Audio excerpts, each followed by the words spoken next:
C'est bizarre. Mesdames et messieurs, ici Chage sur la chaîne Série Chage le Phénix pour parler des spoils de One Piece, de très gros spoils puisqu'on apprend avec ce chapitre 1083, il semblerait qu'il y aurait des ennemis suprêmes du côté du gouvernement mondial avec les chevaliers sacrés. Un truc qui a l'air assez particulier, on va y revenir tout de suite parce que voilà, ça va parler des amiraux, fraudes et compagnie. Vraiment, les chapitres sans les Mugi, c'est triste mais purée c'est bon, hein. Tu vois que Oda, quand il n'y a pas les Mugi, bah, le rythme il est hyper accéléré parce que c'est normal, il veut pas concentrer son histoire sur les Mugi et ça fait que l'histoire est bonne tout simplement. Bref, donc commençons avec ces gros spoils. N'oublions pas que bien sûr tout n'est pas confirmé à 100% tant qu'on n'a pas lu le chapitre entier, mais on peut y aller.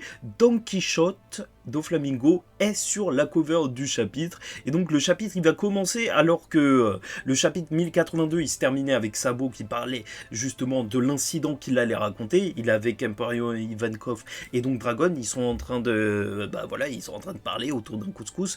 Bon, je vous avoue, la partie sur le couscous c'est moi qui l'ai rajouté, c'est pour rajouter une ambiance, tu vois, là tu sens les odeurs et tu t'imagines mieux la scène ou peut-être pas du tout et que je vais arrêter, donc il y a une information sur les 8 royaumes, ok, d'accord, qui se sont opposés au gouvernement mondial, ça c'est l'histoire à l'ancienne. Donc voilà, à cause de ce qui s'est passé au royaume de Lulusia, en fait, les 8 royaumes refusent de payer des taxes au gouvernement mondial.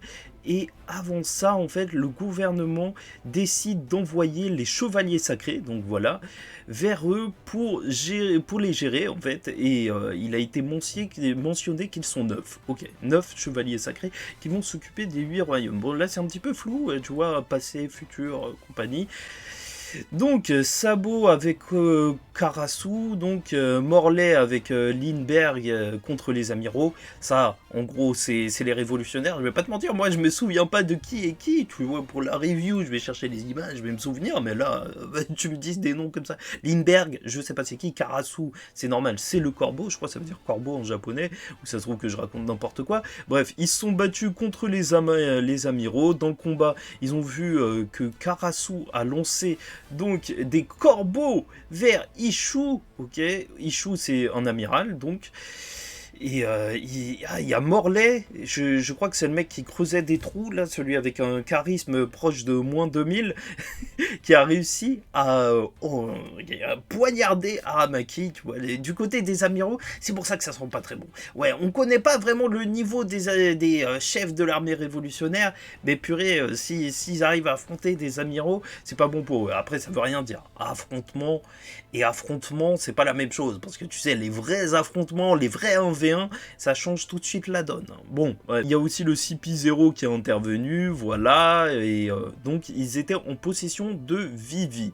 D'après Sabo, la mission principale, elle a été successful, j'ai oublié comment on dit ça là, qu'est-ce que ça veut dire un succès, voilà, tout simplement, et voilà, ils ont réussi à déclarer leur guerre face au gouvernement mondial. Ça c'est plutôt gros, en gros c'est comme si il y avait Luffy et les Mugi face au gouvernement mondial, tu vois, Enies Lobby brûlait le drapeau, et là, apparemment, ils auraient brûlé le drapeau du gouvernement mondial à Marijois. Je sais pas si tu te rends compte de l'insulte envers le gouvernement mondial, et même envers la marine qui était censée protéger tout ça. Les révolutionnaires rentrent dans le game, et donc ils ont même réussi à partir avec Kuma, ça on le sait bien, il a été libéré, et Dragon dit que ça y est, la vraie guerre contre le gouvernement a commencé à cause et grâce aux actions en fait des chevaliers sacrés. Vraiment, on dirait que c'est vraiment une milice des mecs qui vont faire la différence.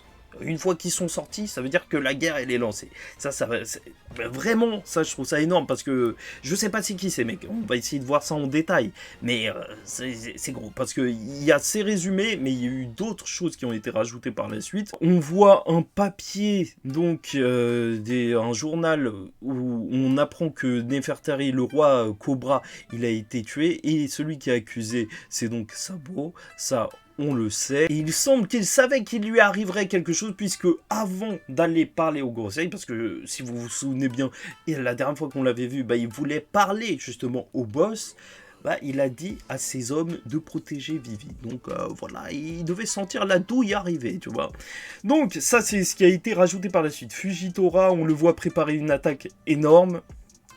Et même les capitaines de l'armée révolutionnaire, apparemment ils sont choqués durant ce chapitre. On voit pas exactement quelle est cette attaque, mais on voit Sabo juste après. Ça c'est assez intéressant. Fujitora peut-être il nous cache un truc, peut-être une grosse capacité. En même temps, s'il peut déjà lâcher des gros bouts de terre, la météorite à la Madara, peut-être bien, hein. On n'est pas si loin que ça du délire. Le CP0 est impressionné par la force de l'armée révolutionnaire. J'espère que ça veut dire qu'ils sont plus forts que l'armée révolutionnaire pour des combats juste épiques, hein, au final. Je suis pas ultra fan de puissance, je veux pas absolument qu'il y ait de la puissance partout, mais quand même on est sur la fin de One Piece et il faut que les gens nous montrent un certain level. Le CP0 disent que s'ils n'étaient pas à Marijoa, alors ils auraient tout détruit. Ah, c'est vrai que ça fait vraiment la différence de se battre à Marijoa. Ils parlent des amiraux et de l'armée révolutionnaire, les capitaines. Donc vraiment il y a cette case où tu vois Sabo à côté du roi Cobra qui est allongé au sol, et peut-être que Morgan a pris une photo à ce moment-là et que c'est le Gorosei qui l'a tué. Ok, ça on y est. Et un des chevaliers, et c'est ça qui est complètement fou, sacré, donc ce qui semble être du côté du gouvernement mondial, peut-être leur force armée la plus puissante, donc on voit leurs ombres, et il y en a un qui ressemble étrangement à Shanks.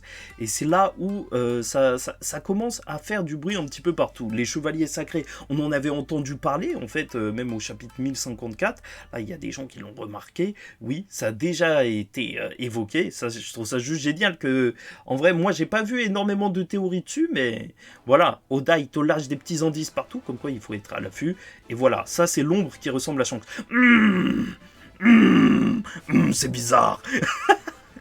Non, est-ce que c'est Shanks ou pas? Est-ce que c'est Shanks? C'est un délire un petit peu particulier d'après certains autres leaks.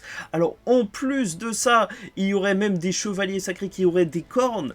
Donc ça pourrait faire penser à Kaido. Est-ce que ça veut dire que c'est des clones des empereurs? Est-ce que ce sont des machines? Vu qu'on a appris que l'ancien royaume, ils étaient supérieurs technologiquement. Peut-être, hein, si c'est des gros clones de Vegapunk. Non, Vegapunk on aurait parlé. Mais tout ça me semble assez intéressant. Il y a déjà beaucoup de théories qui sont en train de sortir, parce que depuis longtemps, il y avait une grosse théorie sur Shanks, comme quoi il aurait un clone, et que celui qu'on suit, bah, c'est peut-être la balance. Au final, c'est ça, je suis désolé, on est obligé de dire les termes, la poucave.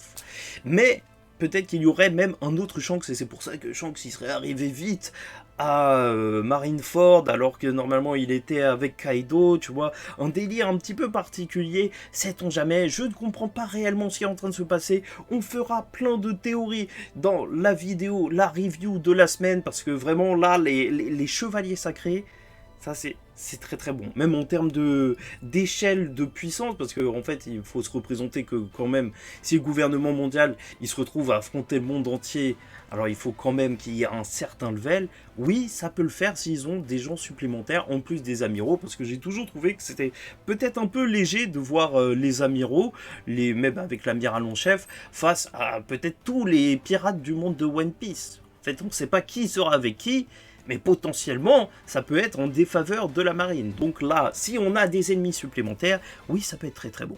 Très très très bon. Très très très bon. Il y en a même qui pensent que, voilà, ils peuvent avoir les dernières des 12 lames, le top des lames de One Piece. Il y en a une à Barbe Blanche, une à Mihawk et une à Goldie Roger, donc sait-on jamais. Voilà, il y a vraiment plein de théories, on explorera tout ça en détail, n'hésitez vraiment pas à me dire ce que vous en pensez en commentaire, ce que vous avez entendu et ce que vous pensez de tout ça, parce que je vais vous voler vos idées, et surtout vos blagues. Écrivez, l'humour doit être présent en commentaire, parce que moi, je suis plus choqué que humoristifié, et ce mot n'existe pas. C'est pour te dire à quel point je ne suis pas bien. Oui, la review de cette semaine sera énorme, parce que le chapitre va être énorme. Peut-être que là, on a l'introduction des ennemis finaux de la fin de One Piece. On y est. Ça va juste être magnifique. Donc likez, dislikez, commentez et abonnez-vous si vous n'êtes pas encore abonné. En attendant la suite et la review sur la chaîne principale, je vous dis ciao tout le monde, faites très attention à vous et surtout paix sur vous.